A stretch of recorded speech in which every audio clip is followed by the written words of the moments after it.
فوز عريض وكبير يروح الأعصاب للمنتخب المصري في ظل وجود أمطار غزيرة وجماهير تملأ استاد العاصمة ملاوي. استطاع منتخب مصر بقيادة الكبير محمد صلاح أن يفوز على ملاوي ب4 أهداف لا شيء.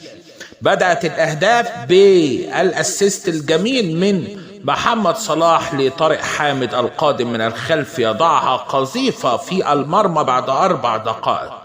كرة أخرى مرفوعة من اليمين في الدقيقة 16 تختل الدفاع، تجد الكرة عمر مرموش يضعها باقتدار في الدقيقة 16 في المرمى أما محمد صلاح فيضع هدف من الأهداف الرائعة، استلام من اليمين وهات وخد يدخل المنطقة ويسجل الهدف. أما زيزو فيسجل في الدقيقة 4 من الشوط الثاني.